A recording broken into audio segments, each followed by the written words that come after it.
Hey there guys, what's up? My name's Katie.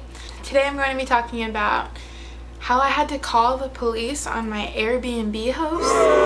So recently I did go to Chicago and I did go by myself, which can be a very scary experience. You know, I'm only 19 years old. I'm from Texas. You know, it's Texas, Illinois. That's a long journey.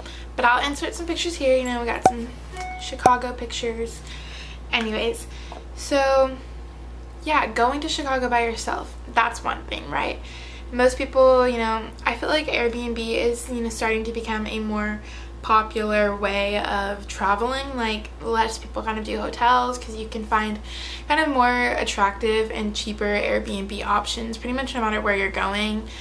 And so yeah, I went ahead and decided to go the route of Airbnb. Now, I did my research kind of, you know, went through a ton of Airbnbs. I was paying for this trip all by myself, so, you know, I was really kind of looking for what was going to be the best deal. And I did find a condo with a man named Kofi, who, I think it was like $75 a night that he was charging, and I was going to be there 7 days. You know, 75 times 7, and then plus all of these other fees, it added up really quickly. And, you know, I was like, let me message him, let me see, like, maybe he'll go ahead and cut a girl a deal. It sounded like a really nice place. It said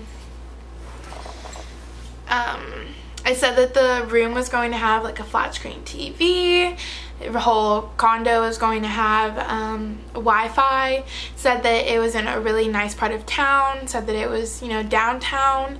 That was the biggest thing, because I knew that a lot of the things that I was going to be doing were going to take place downtown. So when it said, you know, thinking I can walk to everything that I want to do, like I wouldn't have to spend a bunch of money on Uber or something like that. But I messaged this man and I, you know, talked to him like, hey, is there any way that for like a week, you know, most of the other Airbnbs, they do like a weekly discount. And he said, if you pay me half of the charge, like outside of Airbnb, like over PayPal, which is against Airbnb's rules. So anyways, he will give me a discount if I were to do that. So I'm like, okay, whatever, like, I guess. So he wanted me to send him $200 on PayPal, and he would reserve me for the first half of my trip. And then, so we agreed on PayPal, and then he starts telling me that he doesn't do PayPal. He starts, you know, getting a little rude with me. I'm like, you know, it'd be a lot easier if we could just do PayPal. Like, I don't know, you know, everyone has PayPal. Every adult has PayPal. And it was like 3 in the morning at this point that we were going back and forth discussing like prices and how I was gonna pay him and blah blah blah. And I wake up the next morning at 7:30 in the morning, and I see that this man has called my cell phone 15 times. 7:30 in the morning, and I've been called 15 times by this man.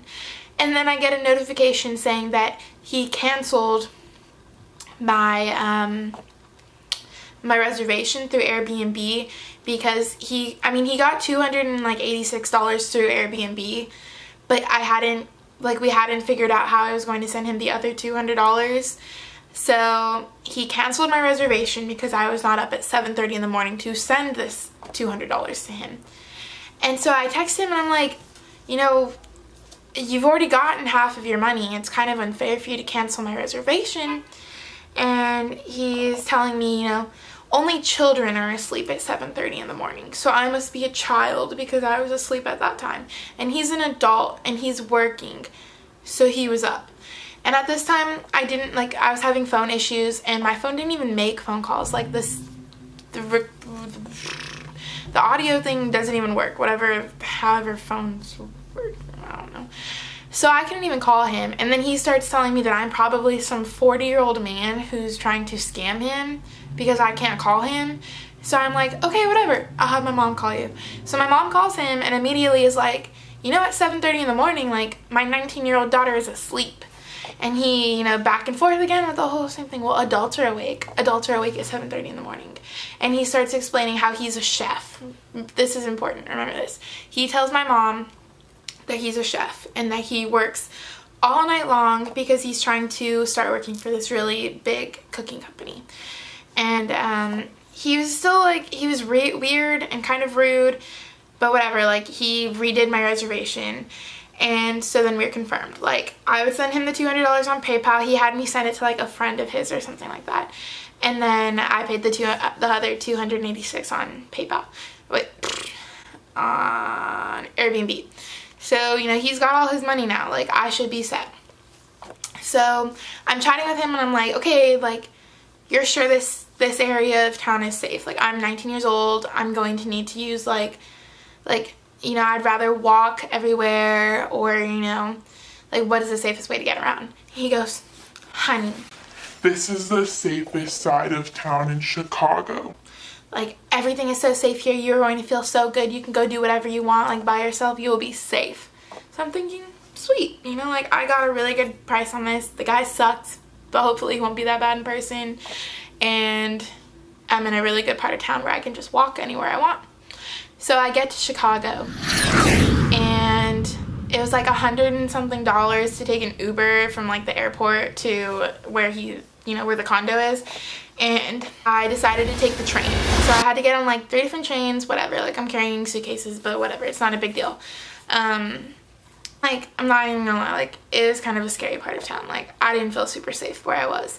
And I'm waiting for a bus, and I'm waiting for like 15 minutes, and I just didn't feel great. And so I call him, and he's like, okay, well, when, like, you get on this bus, and when you, like, you're gonna get off at this stop, and I'll be there waiting for you, and I'll meet you, and I'll walk with you. I'm like, sweet, okay, whatever. So I get off, don't know where the hell I am. I'm not downtown, not on a good, like, I didn't feel safe at all, like, where I was. Like, it was still the same area as before. Like, I did not feel safe at all. He wasn't there to meet me. He met me, like I called him, and he's like, yeah, I'm outside the apartment. And I'm like, I thought you were gonna meet me at the bus stop and help me, but okay. And so I'm walking with all my suitcases, and not downtown at all. Not safe. We go up. I had to carry my heavy ass suitcases like up 4 stories of stairs, which is whatever. Like, I got muscle. I can do it. Don't worry. But then we get up there, and he shows me to my room. Tell me why this room that's looking directly into someone else's room, like another apartment, has no blind curtains. Just a window. You know? So I'm like, okay, whatever. There's no TV, which is fine. Like, I'm not here to watch TV. I'm not in Chicago to watch a TV. But, like, it was advertised, you know? Like, he tells me I can't use this fridge. I can't, like, put leftovers in his fridge. Whatever, okay. So I'm like, okay, whatever. So, super uncomfortable first night. Like, it was too late for me to really, I think I, like, went to go watch fireworks that night because I got to Chicago, like, 6. So, by, like, yeah, and there wasn't much sunlight left to do or anything. And I get back at maybe like 10:30, and he's playing his TV at like top volume, which is whatever. Like, I'm not about to go to bed like right away. But then like 12 a.m. comes, and like 1 a.m. comes, and this man is watching his TV still. Another thing. So when he like gave me his tour of the apartment, he shows me to one room, and he says, "This is where I work. I'm a barber." I thought you were a chef, and now you're a barber. But okay, whatever, you know, 2 jobs, cool, whatever, it's Chicago, right? And then, okay, so literally until like 1 in the morning, there's this loud TV playing, and you know, whatever, but okay. So he told me, so then the next day I leave to go like do the first thing, and I take an Uber, and the second this Uber picks me up, he goes, "Honey, why are you staying on this side of town?" I'm like, "What do you mean?" He was like, "This is not a good side of town for like someone who's staying here by themselves at your age." I'm like, "Oh, well, you know, my Airbnb, you know, he told me it was downtown in a really safe neighborhood, but..." And so, you know, that was just like, whatever, like, he's already lied about a few things, you know, no TV. It wasn't like, he advertised it as a luxury condo. I don't think I mentioned that. This was like Like, I'm not snooty, like, I don't need to stay in, like, a super nice place, like, whatever. But this place was so run down, and every, like, apartment around it was so run down. Like, things falling apart. Like, it wasn't luxury in any sense. Which is whatever, you know? Okay, whatever. But, like, if that's not how it is, don't list, or, yeah, don't say it on, like, your listing, you know? I mean... So I take an Uber, I go do my stuff, and then at, like, 8 o'clock at night when I come back, or whatever time... He's like, so how'd you get around today? And I'm like, oh, I took an Uber. And he's like, that's good. I don't recommend you taking any of the public transportation around here. It's just not safe. I'm like, I told you that I wanted to walk to things. And I told you that I didn't want to Uber to everything. Like, and you didn't tell me that it wasn't safe to take a bus, like, in your neighborhood when I asked you about it. Like, okay, whatever, you know. I asked him because I take pictures, and so I had a bunch of pictures that I wanted to edit on Photoshop and then maybe upload. So I asked him, you know, what's the Wi-Fi password? Because his listing advertised that there's Wi-Fi. So he goes, oh yeah, so there's not necessarily Wi-Fi here. I have a hotspot off of my phone, but it's not working right now, so there's no Wi-Fi. Okay, whatever you say, my dude. Okay, so the next morning I wake up at like 7 to Bryson Tiller, loud Bryson Tiller. Like, I'm a fan, I like him, he's great. Not at 7 in the morning though. I don't want to hear that at 7 in the morning. 7 in the morning is when I'm asleep. Like, I'm on freaking vacation.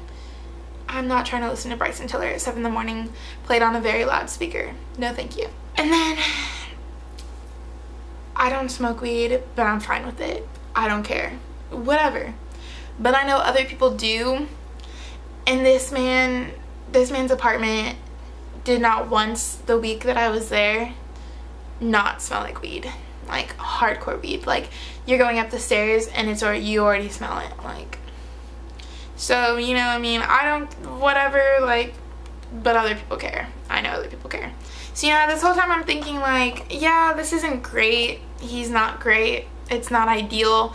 But I'm just going to be here as little as possible. You know, like, I'll wake up early in the morning and I'll leave. And I won't come back till late at night when it's, like, almost time for me to go to sleep. Like, that way I don't have to deal with this dude very often. You know, like, whatever. I'm going to make it work. So, I come home one day. It's a Monday at 8:30. I'm like watching The Bachelorette on my phone, you know, it's my weekly Bachelorette time. 8:30, I hear the door slam, like, not just like closed hard, like slammed. And I hear him come in, and I hear like screaming, like angry screaming, and then I hear like moaning, and then just banging on walls, like hardcore banging on walls. And at first, I'm like, the way he was moaning, I'm thinking, this dude like got shot or something. Like, this dude's not okay, he's hurt. And so I was kind of scared. I was like, well, shoot, you know, like, I don't really know what to do. I was scared at that point, like, already. But it did kind of seem like he was in pain, maybe. But then it's just non-stop angry screaming, like he is pissed at something. And he starts banging on my door, like full, like, palm hand against door, like over and over and over. And I had all my lights off, you know, like, I don't even know if he knew I was home or not, but like, that's how, you know, I didn't want to make any noise because I didn't want to accelerate something, make it worse if he found out that I was home. He was pounding his feet, like walking back and forth in front of the door of the room that I was staying in, you know. So I'm freaking, like, at first I was like, I'm gonna ignore it, like, I can ignore this, like, it'll end. But then it just got so bad, and I was so scared, and I'm thinking, dude, you are here by yourself. You are 19 years old, by yourself here. You know, like, you're, you know,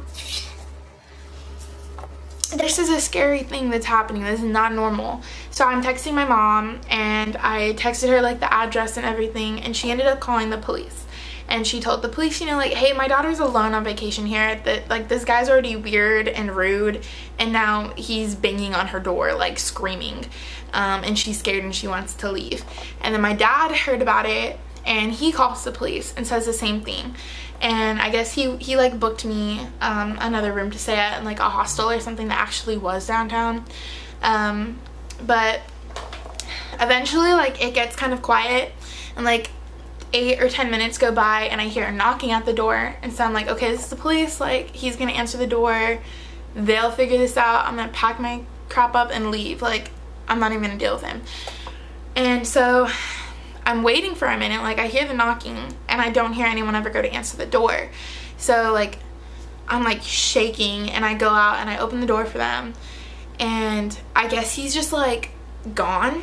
I didn't hear the doors open or leave, like for him to leave. It had been a few minutes since I had heard him scream, but like I didn't know he left. And so the police are like asking me all these questions, and they're like making all these comments saying, oh, you know, why are you even here by yourself? You know, this is Chicago. You shouldn't even be here by yourself. Like, I'm adventuring. You know, like, let me adventure. Yeah, this sucks, and I'm sorry. This isn't normal. You know, I just got a weirdo for, like, my Airbnb host. But they stood outside, and they waited while I, like, threw all my crap in my suitcase and then left. And then they let me sit in their car and, like, wait until an Uber came to take me to the other hostel. So they don't file a report because he wasn't there, you know, like, they just helped me leave, do anything, like, police official. So they didn't file a report saying that they were there. And then I get to my hostel, and I'm looking for my ID to, like, get in, and I realized that I have, like, one of those lanyards, like the Vera Bradley one that has, like, my keys, my car keys, and then, like, my ID and my credit card. Yeah, it wasn't there. Meaning I left it in his apartment. Meaning I would have to go back there. So of course I wasn't gonna go back tonight, or that night, because, you know, like, what if he came back, and I don't want to explain to him, like, everything that just happened. So I stay there that night. They didn't end up needing my ID for me to go in, and then I have to go back the next day. I get my keys and my key set, keychain, whatever, and I leave the keys to his condo there, and then I text him when I leave, and I'm like, dude, I'm not staying here anymore, like, I'm really sorry, but I left the keys, I'm not coming back. And he starts, like, telling me I'm overreacting and being like, I wasn't angry at you, you know, I didn't do anything to you. I'm like, you banged on my wall for an hour and a half screaming Bloody Mary, like, to me. Like, I don't know if you knew I was there or not, but I was, and you did it, and you're an Airbnb host, and you have someone living in your apartment, so you kind of shouldn't do that. And he's like, well, you're overreacting because I got $1,000 stolen. And he's like, I'm a photographer, you know, like, that's a lot of money to a photographer. 3 jobs. You're a chef, a barber, and a photographer. Really? I don't think so. So I'm like, whatever, you know, I'm not coming back. I don't care if you tell me, like, whatever. That's not acceptable. And then he starts telling me all these things, because I told him, I was like, I'm gonna talk to Airbnb about this, like, this isn't right, because now that was 3 days before I was supposed to leave, so that's 3 days where I'm having to pay for somewhere else to stay because I didn't feel safe staying with him. And he starts telling me that I stole his money, I'm a thief, I'm a liar, I'm a scammer. Like,